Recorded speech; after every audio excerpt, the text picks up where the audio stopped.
Safrianna Luna, the Queer Spirit Guide, and now my microphone should be working. Thank you again, Katie, who happened to see the live and let me know that my tech was not working, because when I just impromptu decide to go live, I can't tech check at the same time. So thank you. I had gotten on earlier and I just kind of wanted to return and sort of finish my thought and make sure that anyone who is meant to hear this could actually hear it. I wanted to talk about honoring where we've come from because, oh my gosh, we have been through so much. I know you've been through so much because you're alive during this time, this place, here on this planet right now. That means you've been through some stuff. You've experienced some trauma. We need to acknowledge where we've come from. We have come from generations of trauma and wounding.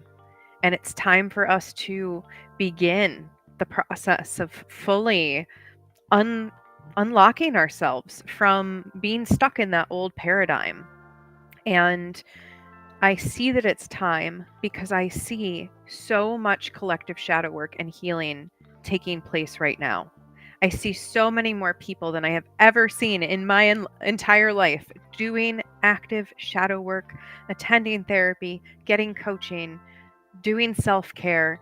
More people are starting to heal the repressed, the exiled, the forgotten or like pushed away parts of themselves and reclaiming them, reclaiming their truth, reclaiming their authenticity.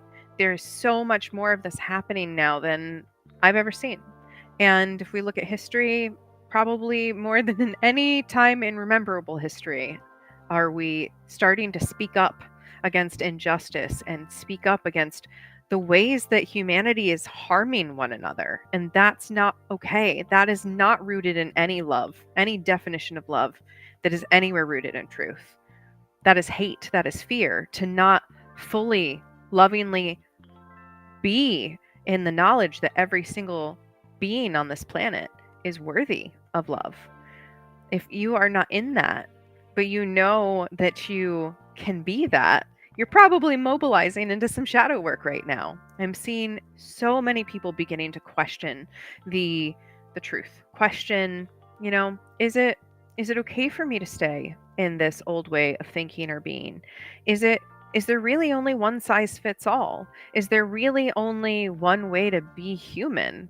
And we're starting to uncover the truth that there's lots of ways to be human and lots of beautiful ways to be a human. The only not beautiful way to be a human is to spread hate and fear deliberately. It's the only way to not be a beautiful human. But I think we can all be that. That is the torch that I hold, the thing that I am passionate about by the true definition of passion is the belief that I have that all of us are worthy of love and peace and compassion, integrity, all of that. So we come around over and over and over again in our life to cycles, to the beginning of cycles and end of cycles and finding that we're back on a cycle. So much of life really comes in this sort of revolution. And for any of us who have experienced a trauma that has left a lasting imprint, we will cycle back around to feeling that trigger point. That is part of being human. So can we look at where we've come from and recognize that we don't have to be in resistance with that? We can instead understand, yeah, there's going to be a phase where I'm going to get to the point in the cycle and I'm going to hit that trigger point again. And instead of freaking out about it and panicking about it and thinking it's the worst thing in the world, I'm going to make a plan for how I can take care of myself and be compassionate. That's when we're breaking these old cycles and have the opportunity to start new ones. We will always, for as long as life and physical bodies are a thing, will experience some kind of pain because sickness and natural disaster exists. But we don't have to create cycles of pain within each other that persist. We don't have to. So I choose to believe in better for us. I choose to embrace the belief that it is through having really hard conversations and doing our own individual shadow work that we will collectively see change. last 2 weeks, just looking at moon phases. So since the last new moon into this full moon, new moon in Scorpio, lots of emotions coming to the surface. And of course, new moon is that growing towards the full moon energy. So for me, it was full of getting my book launched. If you have not seen yet, that my book, my debut novel, Bumblebees and White Balloons, launched on Monday on the full moon. It is here for the world to see. And this book raises all of the questions of bigotry and hate and how we are in loving relationship with one another and the expectations that we place on each other. It's a very real slice of life book. And it may or may not be the only book I write of this kind, but I wanted to use my voice to explore some of these very real topics in a more fun way, right? People like to read, and we can take in and break some cycles maybe by seeing the actual cycles playing out in the real world depicted in fiction. Uh, in a very straightforward way. So if you know somebody who would benefit from that book, I'd be honored if you purchased them a copy for Christmas. The book is set in Christmas time and goes from Christmas of 2019 to Christmas of 2020. It is set during the pandemic. The story explores racism, sexism, homophobia, transphobia, and bigotry all around. It is not for the light of heart, but it is a book I hope can change some lives. And if you are looking to actively do some shadow work and you want to do so in a community, because that is the biggest cycle that I see us breaking right now, is we're breaking the cycle of thinking we have to do it alone.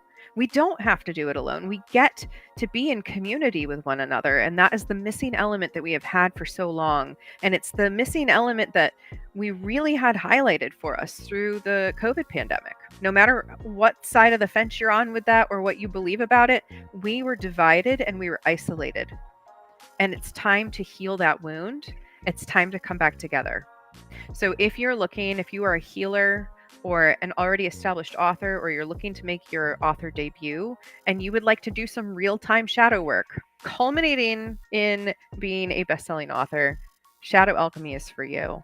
And please reach out about that. You can see so much about it on my pages, but Shadow Alchemy is way more than a collaborative book. It is coaching, it is energetics, it is ritual, it is PR strategy, it is creating offers. It is not your average collaborative book project. So again, if you really think you could expand in your business, in your dreams, in the power of using your voice, of getting visible, that is a project for you. And I'd love for you to come join us, because we're going to be doing powerful shadow work in community while we create this beautiful workbook for readers across the globe to get to benefit from. So all of that to say, we need to honor where we have come from. Massive waves of change are happening. Massive waves of change are possible now.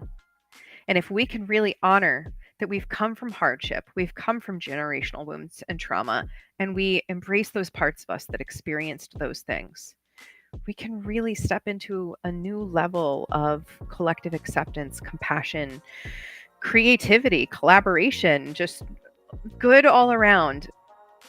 We're meant to be in loving relationship with one another. We're meant to co-create, not to fight and hate each other.